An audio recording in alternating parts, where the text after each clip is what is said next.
कहते हैं कि दुनिया ताकतवर लोगों के हिसाब से चलती है। अब वो ताकतवर इंसान रुपयों से भी हो सकता है या फिर हो सकता है वो शरीर के बल से इतना ताकतवर हो कि लोगों को अपने हिसाब से काम करवा सके। तो आज की कहानी एक ऐसे ही ताकतवर इंसान की है जिसका नाम इस कहानी में होगा फेनेलोपी, जो कि हमारे एक सब्सक्राइबर है। तो आज हम इस कहानी में जानेंगे कि फेनेलोपी कितना ताकतवर था कि उसने भूतों को भी अपने हिसाब से चला दिया। काफ़ी टाइम पहले की बात है, एक गांव में फेनेलोपी नाम का एक बहुत ही ज़्यादा हष्ट-पुष्ट पहलवान रहा करता था, जो कि इतना ज़्यादा ताकतवर था ना कि सभी उससे डरते थे। और उसका गांव में बहुत दबदबा था।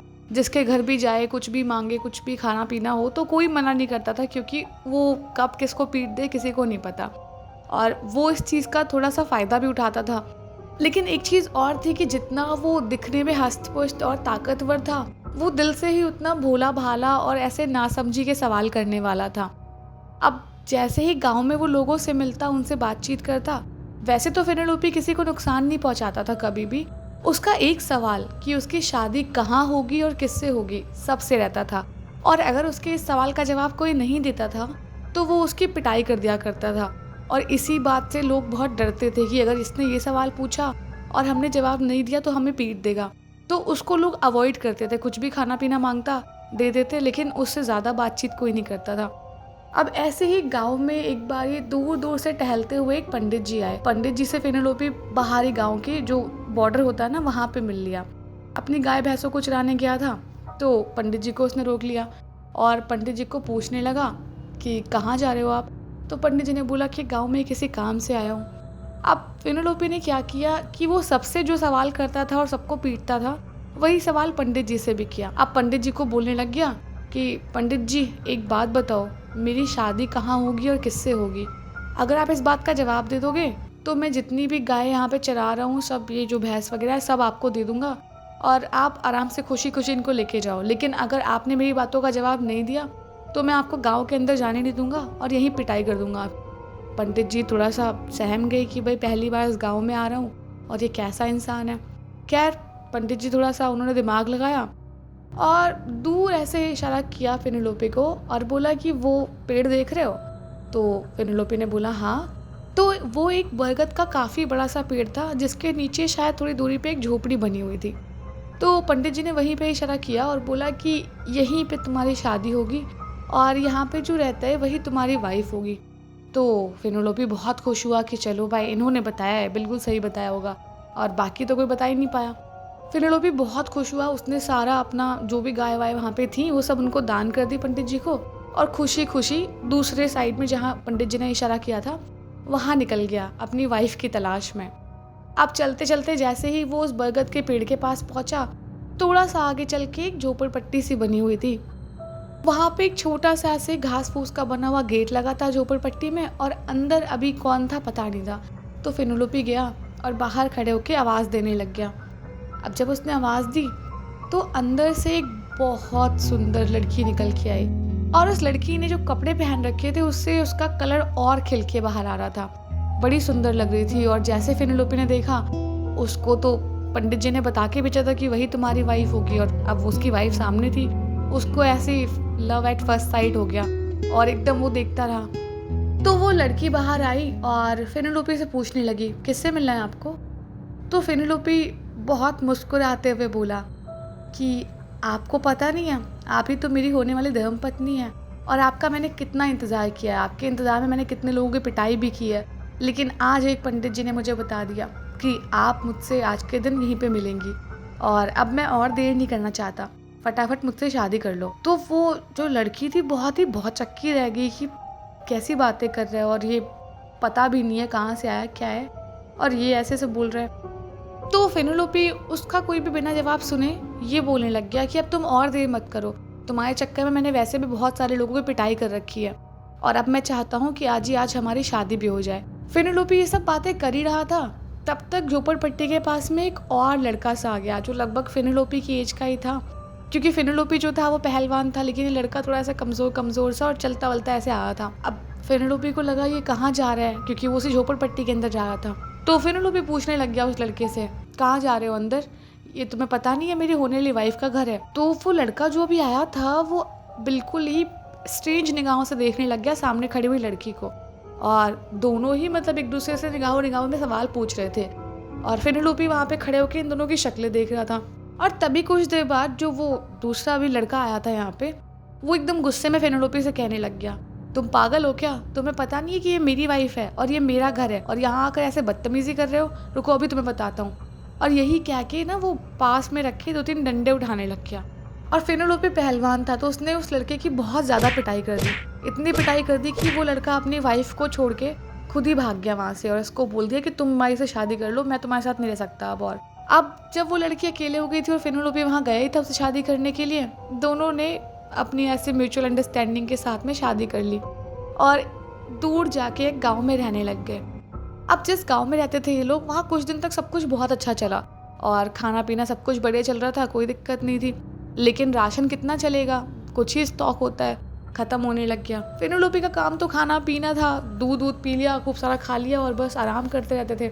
लेकिन अब उसकी वाइफ उस पर गुस्सा करने लग गई और कहने लग गई कि तुम दिन भर घर में पड़े रहते हो, कोई काम वाम नहीं करते, अब क्या भूखे मरेंगे हम लोग, जाके कुछ कमा के लेके आओ। अब फेनेलोपी ने सोचा कि हाँ यार कमाने जाना पड़ेगा, अब तो शादी कर लिया। तो बेचारा अपना आलस तोड़ते हुए उठा और पास के गांव में जाता हूँ, लोगों से बातचीत करता हूँ, किसी के गांव में कोई खेती वगैरह हो वहाँ पे काम कर लूँगा और 2-4 पैसे जो आएंगे उससे घर का घर चलाऊँगा।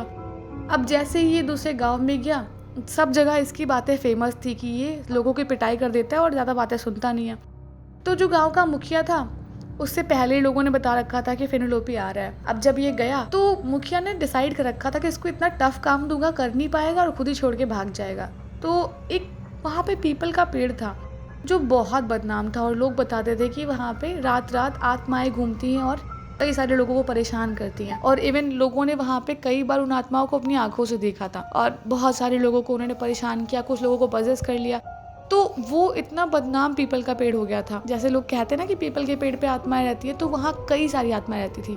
तो पंडित जी ने बोला भी था कि अगर इस पेड़ को काट दोगे तुम तो गाँव पे जो भी ये आत्माओं का प्रकोप है वो खत्म हो जाएगा। लेकिन ये काम किसी बहुत हिम्मत वाले इंसान से करवाना होगा। अब मुखिया को पता चल गया था कि हिम्मत वाला इंसान कौन है, फेनेलोपी। वो जैसे ही आया, मुखिया ने बिना कुछ सोचे उसको बोल दिया कि ठीक है, तुम जो पैसे मांगोगे देने को तैयार हूँ मैं, बस वो पीपल का पेड़ काट दो और हमें वहाँ पे कुछ बनवाना है। तो फेनेलोपी बहुत खुश हुआ कि यार एक पेड़ काटने के इतने रुपए मिलने वाले हैं, भाई मैं तो 1-2 महीने और घर पे बैठ जाऊँगा। तो जब मुँह मांगी कीमत मिल रही थी तो फेनेलोपी फटाफट एक्साइटेड होके गया और अपना जो भी टूल्स वगैरह थे उठाए और पेड़ काटने के लिए आगे बढ़ गया। पेड़ काटने लगा, जैसे ही थोड़ा थोड़ा पेड़ काटना स्टार्ट किया, धीरे धीरे वहाँ से जो भी आत्माएं उस पेड़ पे रहती थी ना, वो फेनेलोपी को डराने लग गई। और डराने मतलब कभी वो फेनेलोपी को ऐसे पास से आवाज़ देती, कभी वो उसको ऐसे बाल उसके खींच देती, कभी कोई उसको मार रहा है। उसको शुरू में बहुत डरा रही थी आत्माएं और फेनेलोपी बस अपना काम किया जा रहा, लेकिन आत्माएं एकदम उस पर हावी होने को तैयार थी। अब फेनेलोपी को गुस्सा आ गया बहुत तेज़ और उसने चिल्लाते चिल्लाते सारी आत्माओं को मारना शुरू किया और उसने भूतों की जितने थे वहाँ पे इतनी पिटाई करी ना कि बेचारे वो सब एकदम सरेंडर कर गए कि भाई जो बोलोगे करने को तैयार हो, बस मारो मत अब हमें और हमारा पेड़ भी मत काटो, हम रहेंगे कहाँ जाके। तो अब फेनेलोपी दयालु भी था थोड़ा सा, तो बोलने लगा ठीक है चलो तुम लोग इतना बोल रहे हो, माफ़ी मांग रहे हो, कोई बात नहीं, मैं छोड़ देता हूँ, मैं पेड़ नहीं काटूंगा, लेकिन तुम्हें एक काम करना होगा। तो भूतों ने बोला हाँ बताओ क्या काम करना होगा, सब करेंगे, बस हमें मारो मत और हमारा पेड़ मत काटो। तो फेनेलोपी ने कहा कि कुछ नहीं करना है तुम्हें, मेरे घर पे महीने का सारा राशन ले जाना है और वहाँ तुम्हें उसको जो भी मतलब हमारा जो भी कमी बेसी होगी हमारे महीने के सामान में, वो हमेशा तुम पूरी करते रहोगे। इवन अगर कभी पैसे रुपए भी चाहिए होंगे तुम ला के दोगे, चाहे जहाँ से लाओ, मुझे मतलब नहीं है। तो भूतों की तो जान की बात थी, बेचारे सरेंडर कर ही चुके थे। उन्होंने बोला सब मंजूर है भाई, बस तुम जाओ यहाँ से। तो फेनेलोपी खुशी खुशी वहाँ से आ गया और मुखिया को बोला कि नहीं भैया हम नहीं काट पाएंगे पेड़, वहाँ मतलब बहुत भूत प्रेत है ये वो।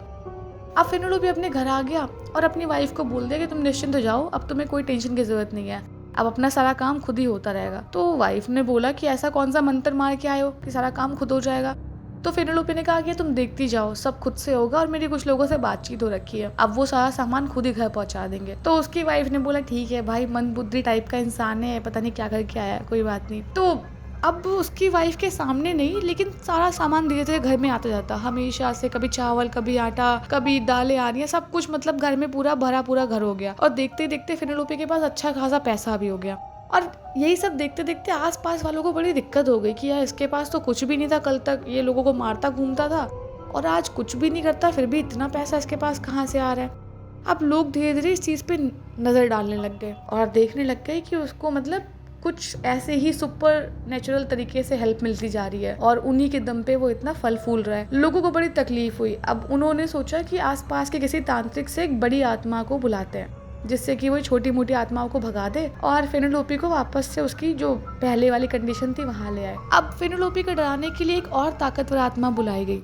अब वही आत्मा जो थी वो अपना रूप बदल बदल के रोज फेनेलोपी के घर के सामने जाके कभी सियार बन के चिल्लाती, कभी कोई ऐसी आवाजें निकालती जैसे भूत वूत निकालते हैं, कभी कुछ और। लेकिन फेनेलोपी एक दिन उसका वेट करता रहा। इस बार वो सियार जैसा बन के आई और फेनेलोपी के घर के सामने खड़े होकर बहुत तेज तेज रोने लग गई। और फेनेलोपी बहुत गुस्से में था क्योंकि रोज रात की उसकी नींद डिस्टर्ब हो रही थी। उसने पास में पड़ा डंडा उठाया और ऐसे उसको फेंक के मारना चाहा। इतने में ही वो सियार के थोड़े से पैर पे लग गया और सियार बहुत तेज चिल्लाने लग गया। जैसे ही चिल्लाया तो वो जो आत्मा थी वो अपने असली रूप में आ गई। और जैसे ही फेनेलोपी ने देखा कि वो भूत है, फेनेलोपी ने उसको पकड़ा और दोबारा बहुत मारना शुरू किया। बहुत मारा।